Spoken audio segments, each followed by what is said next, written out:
De volta, vamos saber, em Ribeirão Preto, o que que o motivou a criar.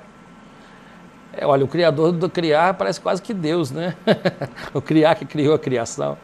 Olha, eu vou te falar o seguinte, o que me motivou a fazer o criar foi o fato de que aqui em Ribeirão Preto, eu dava aula numa grande escola, havia muitos meninos assim que queriam ter aulas particulares e eu tenho um amigo, né, que foi vereador aqui, foi candidato agora a vice-prefeito, o Lages, e ele tinha um grupo de alunos que queriam ter aula na casa dele de História e Redação. Aí ele me convidou, aí eu fui dar aula de História e Redação, fazer uma dobradinha lá na casa dele.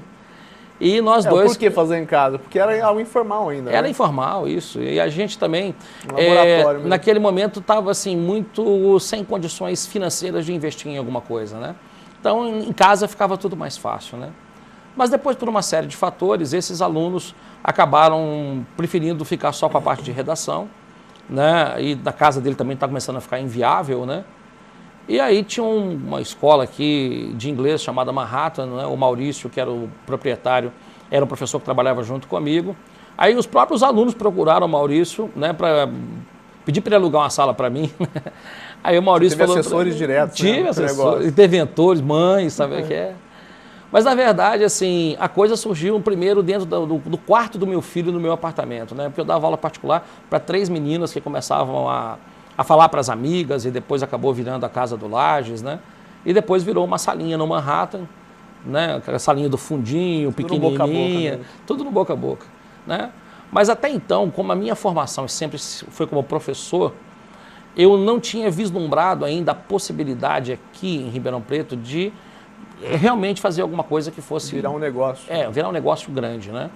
Eu pensava em fazer alguma coisa, no primeiro momento apenas para atender aqueles alunos, e depois é que eu fui perceber que daqueles alunos outros tantos poderiam vir, como começaram a aparecer, né? No primeiro momento eram 10 alunos, daqui a pouco viraram 20, em um ano viraram 80, né? Em 3 anos viraram 500. Então, de repente, o primeiro ponto principal foi que esses primeiros alunos ali no quartinho da minha casa, logo depois aqueles 20 alunos na casa do professor Lages lá, depois mais aqueles 10 que tiveram coragem de ir atrás de mim lá no Manhattan, eles foram as pessoas que foram me motivando a acreditar. Impulsionando, né? Indiretamente impulsionando para você tomar sua decisão, né? Continua Exato. na informalidade, parte para um negócio, como vai... É uma insegurança nesse momento, não é, Juliano?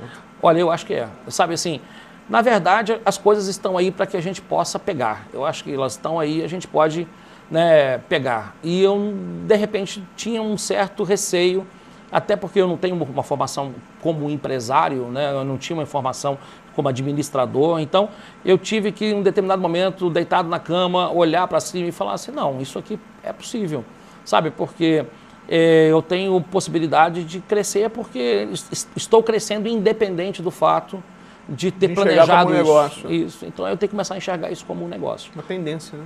E dei um passo à frente que eu acredito que foi o fundamental, né? Porque aí eu já comecei a alugar 2 salinhas do Maurício, 3 salinhas, e aí a gente começou a fazer um negócio funcionar como mais. Bom mineirinho, literalmente ele foi comendo pelas beiradas, né? Olha, foi uma coisa muito assim de pensar, olha, agora eu vou para frente, né? Porque eu tenho que acreditar no meu potencial como professor, como educador, e eu tenho que acreditar que eu posso fazer alguma coisa diferente do que tem sido feito. E como eu dava aula também fora de Ribeirão Preto, em outras 2 cidades, né, em São Joaquim da Barra e Ituverava, lá também eu propus às escolas me abrirem espaços para que eu pudesse trabalhar.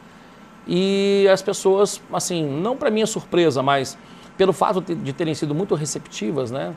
A dona Lalala, por exemplo, diretora de Ituverava, foi uma pessoa importantíssima nesse processo, porque ela me franqueou a escola, para que eu pudesse até fazer uma propaganda com os alunos e aí abrir um espaço. Deu abertura suficiente, né? Exatamente.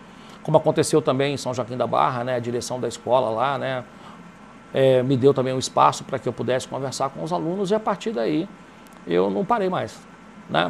Então a gente tinha a Criar em Ribeirão Preto. Nós tínhamos a Criar em Ribeirão Preto já, né? Junto com o Manhattan, né? Que era a escola de inglês. Aí depois, né? Eu fundei o Criar em Ituverava, junto com a Fundação Educacional, foi a 2ª unidade.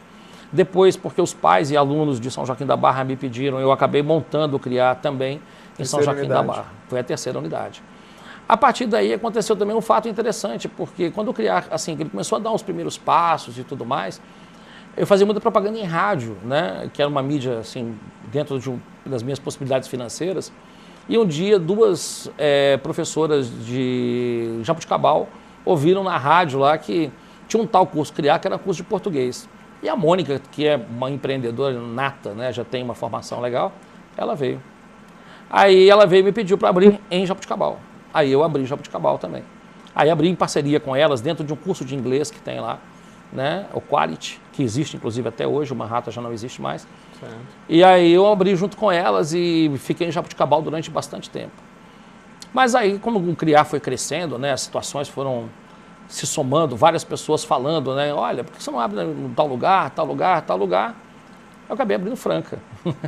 E aí eu percebi que a minha capacidade de abrir unidades... Vocês insistem, né? Vamos para lá.